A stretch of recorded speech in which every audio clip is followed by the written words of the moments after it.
So I remember we were up in my Skype district meeting zone area, and we were really just trying to find investigators. And there was a recent convert in the area, and he was from Iran.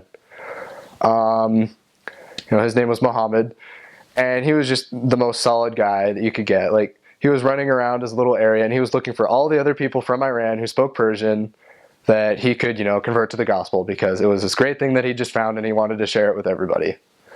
And so, here we are back in our town. Like, we covered probably like 16 small little towns up in that area.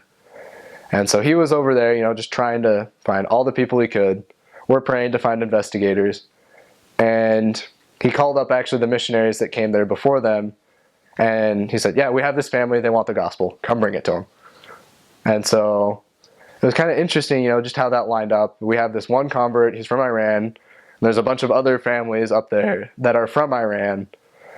And it's just great how the gospel just kind of, worked out in that way, that God lined that up for those people to be there. The specific family that we taught was an absolute miracle story. They actually converted to Christianity over in Iran, which is why they had to leave and they fled to Norway.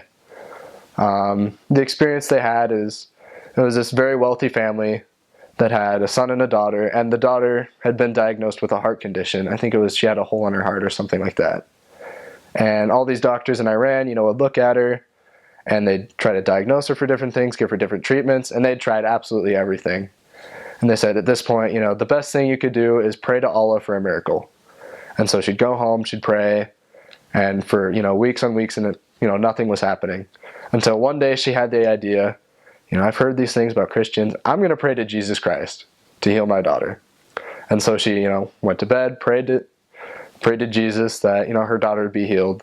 Went to bed that night, and she had a dream that Christ appeared to her and said, follow me, your daughter will be okay, everything will be fine. And so the next time they took their daughter in for a checkup, the doctors looked at it, had that confused look, just, this made sure they had the right files and said, your daughter's heart's healing. We don't know what happened, keep praying to Allah that this miracle will continue. And she in her heart said, I know exactly what's going on.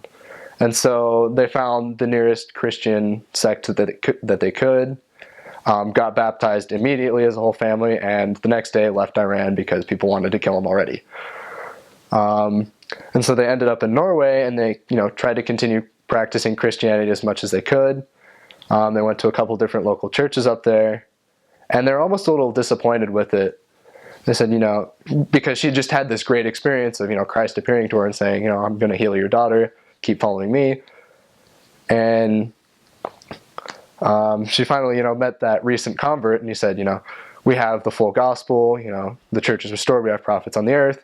She said, okay, I'd like to give this a shot. And so they read the Book of Mormon really fast, went through it, and they said, this is it. This is, the Christianity that we're supposed to be converted to. And, just, it's such a miracle. If you knew how small and remote the area was that these people were in, just the odds of them ending up in Norway in this small little town right next to our, recent convert Muhammad, who was really excited to share the gospel. It was just absolutely amazing. That's not the first experience I've had with, people from the Middle East, having, similar visions and having experiences like that. I remember in my last area, I got up, and it was another recent convert, and he was bearing his testimony to the branch, and I was translating it into Norwegian from English. His English was a little rough, and there were people in the congregation that couldn't speak English, so I was translating it. And I remember him talking about, he had a similar experience. He converted to Christianity over in the Middle East and came here, and he said, I just really felt like, I'd found the bread, but it felt like it was frozen bread. It didn't really have a lot of taste, but at least, I was eating. I was, feeling the word of God. And they said, and then I met the missionaries, and I asked them a lot of questions, and I started reading the Book of Mormon, and, really starting to understand things, and now I feel like I'm eating of the living bread. And so that, to me, was just a huge testimony that, no matter where God's people are, He has a way prepared for them, that they will find the church, and they'll find a way. And they'll be led to the missionaries, and they'll be led to where they need to be.